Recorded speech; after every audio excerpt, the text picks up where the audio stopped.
Hey everyone, this is Gaines with Duval Financial Group. I'm coming at you on Financial Fact Friday.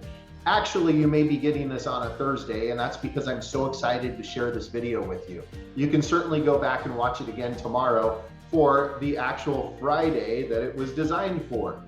With that said, my goal in sharing these financial facts with you is so that you are fully educated and understand that when you're meeting with a financial consultant in our firm, or somewhere else out there, that when they're showing you numbers, averages, past history, projected futures, etc., that you really understand what you're seeing as opposed to just seeing what they want you to see. So I'm going to share my screen in just a minute, and I'm going to show some financial facts. This isn't something I've made up. This isn't any finagling. This is just true history versus steady growth. So let's check this out now. Let me share my screen with you. So the first spreadsheet here that we're looking at is showing the actual true history of the S&P 500. You can go online and you can just Google historical returns for the S&P 500. I think that's a pretty good gauge when we're talking about the stock market. Obviously, there are many different places that you can invest, but these are actual numbers that I've gotten from Macro Trends or other websites to show the actual true historical returns from the S&P 500. And we're going to start with the year 2000, and we're going to go all the way through the end of 2020.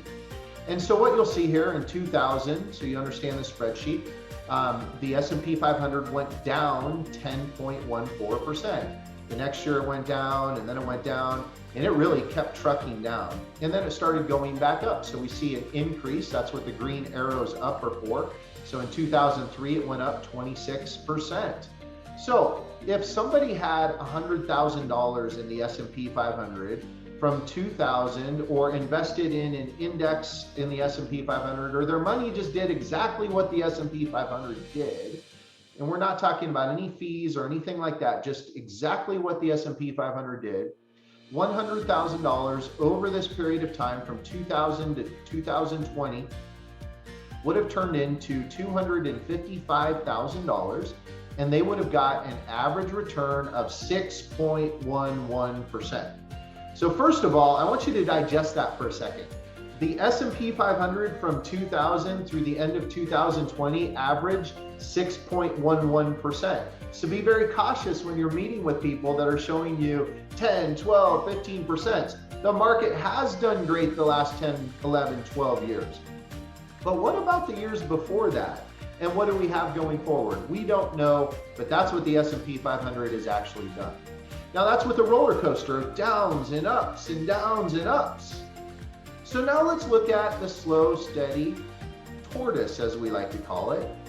If this same individual had $100,000 during that same period of time, and they got exactly 4.6% every single year, which would return an average of 4.6%, at the end of that period of time, they would have $257,000.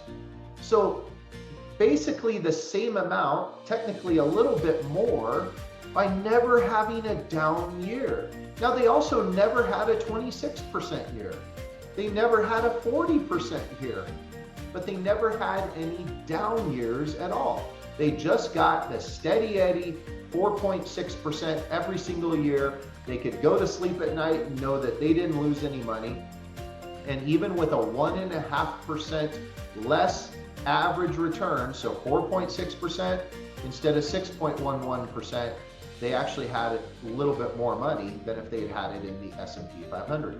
Now I'm going to show you one more spreadsheet. I'm going to go a little quicker on this one because generally speaking, when somebody is managing your money, there is a fee. The average fee, I'm going to say, is around 1.5%. If you have millions and millions of dollars, you can probably get a smaller fee than that if somebody is managing your money. If you have kind of a minimal amount, maybe 100,000, that fee may be a little bit higher. But we're going to show the S&P 500, the same returns we just looked at, but now with a 1.5% fee built in, and that $100,000 over that period of time would have turned into $187,000. So you can see $60,000, $70,000 is gone in fees alone. And that average return is now down to 4.61%. So what would I need to get in a steady Eddy growth vehicle that's never going to go backwards? It's going to go up a little bit each year. What would I need to get to make sure that I kept up with what the S&P 500 did since 2000? And the answer is 3.1%. So the same person with $100,000 getting 3.1% every single year for that entire period of time would have $189,000. So $2,000 more than if they had had their money doing exactly what the S&P 500 did, minus a 1.5% fee.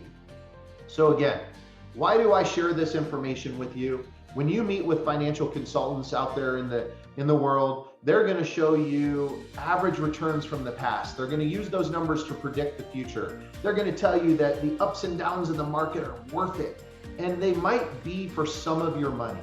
But that money that you don't want to lose, for me, that's all my money, right? I don't want to lose any money. But for that money that you don't want to lose, I want to highly encourage you to just consider having that money in a steady Eddy vehicle that's going to grow every single year. It's never, ever going to go backwards. And you can go to sleep at night knowing that no matter what the market does, no matter what MSNBC says when you wake up in the morning, your money is safe. Hope you all had a very blessed day, blessed week, and blessed future. Take care.